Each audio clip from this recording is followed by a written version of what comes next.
Hoje, o canal Tá Curioso vai te apresentar algumas das mais assustadoras lendas brasileiras. Ficou interessado? Então não saia daí para saber mais. Bloody Mary, Slenderman. Eles não estão com nada. A gente separou algumas lendas urbanas no melhor estilo brasileiro para você ficar de cabelo em pé. A maldição do Fofão. Por volta de 1986, espalharam-se boatos de que, ao desmontar o boneco do Fofão, personagem do clássico programa infantil Balão Mágico, era possível encontrar uma faca afiada escondida próxima à cabeça. Essa lenda existe até hoje. Há ainda quem diga que, quando anoitecia, o boneco atacava crianças enquanto elas dormiam. O ladrão de órgãos. É comum ouvirmos histórias que envolvem pessoas que são drogadas e acordam em uma banheira de gelo e sem um rim. Terror total. Pois bem, há uma lenda urbana brasileira que trata desse tema assustador. Diz a história que Leandro, um menino de 11 anos, ganhou de Natal um joguinho virtual. Nele, o garoto podia conversar com outros jogadores, de vários países. Ele acabou ficando bem amigo de um usuário chamado Lourdesagodoara, que lhe mandou um link. Segundo o colega misterioso, era um jogo que ele próprio havia desenvolvido. Cheio de inocência, Leandro clicou no link, que era, na verdade, o rastreador que mostrava o endereço da criança. No dia seguinte, o menino teria acordado em uma banheira cheia de gelo com um corte na região das costas. Chupa-cabra. Se você viveu a infância nos anos 1990, é batata. Você ficou amedrontada com essa história.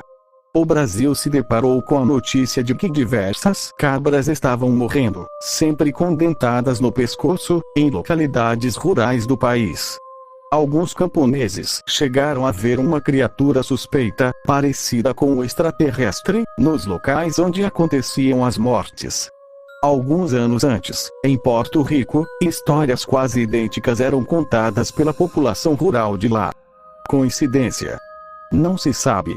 Até hoje, nenhuma investigação concluiu que tipo de criatura matava as cabras como vampiros, mas uma coisa é certa: que dá medo, dá. O Capa Preta. Na década de 1970, os moradores de Juiz de Fora, MG, teriam sido aterrorizados por um homem misterioso que andava pela cidade coberto com uma capa preta. Como se isso já não fosse bizarro o suficiente, houve ainda relatos de pessoas atacadas por esse ser obscuro. A população, claro, entrou em pânico. Grupos de habitantes se formaram para caçar o tal capa preta. O resultado de fazer justiça com as próprias mãos foi desastroso. Pessoas que não tinham nada a ver com a história, como um padre, confundido por causa de sua batina, foram castigadas. Até mesmo o exército tentou resolver o mistério, mas o caso pareceu se resolver sozinho, pondo um fim à histeria. Na beira do rio que corta a cidade, foram encontrados uma capa e um bilhete de despedida do suspeito, que dizia ser mal compreendido pela sociedade. A procissão das almas. Essa lenda de Mariana, Minas Gerais, é a inspiração para o rito religioso que acontece até hoje na cidade. Conta-se que uma senhora vivia sozinha e passava o dia inteiro olhando a rua. Certa noite, viu uma procissão se aproximar. A velha estranhou, pois nem mesmo os sinos da igreja tocavam, coisa comum em dias de procissão. Mesmo assim, a senhora ficou da janela assistindo. Próximo ao fim do cortejo, uma das pessoas que participavam se aproximou e entregou uma vela à senhora na janela. Ela aguardou e foi dormir. No dia seguinte, quando acordou, se deparou com ossos no lugar em que tinha deixado a vela.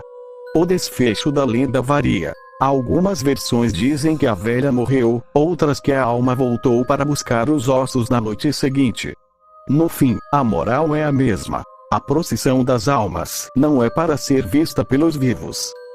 Loira do banheiro. Uma lista de lendas urbanas brasileiras não estaria completa sem essa eterna diva do terror.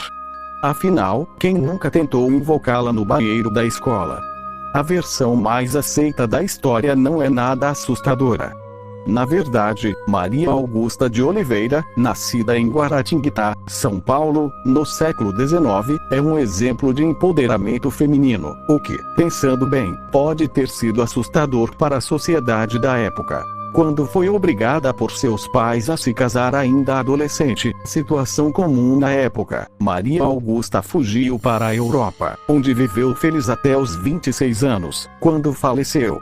A morte permanece um mistério até hoje, pois seu atestado de óbito sumiu. O corpo retornou ao Brasil, mas a mãe da garota se recusou a enterrá-lo, deixando na casa da família. A jovem só foi sepultada depois que a mãe sofreu uma série de pesadelos. Anos mais tarde, em 1902, o casarão da família virou a Escola Estadual Conselheiro Rodrigues Alves, e a lenda de que a alma da jovem ainda assombrava o lugar surgiu, intensificada por um incêndio sofrido no prédio. Mas onde entra o banheiro nessa história? É aí que está o mistério. Nada liga o fantasma de Maria Augusta a banheiro nenhum. Provavelmente esse detalhe foi criado para evitar que os alunos da escola matassem aula no banheiro. Tá gostando do nosso conteúdo? Se inscreve no canal Tá Curioso. E fique por dentro de muitas outras curiosidades. Não esqueça de deixar seu like e seu comentário e compartilha para nos ajudar a alcançar mais pessoas.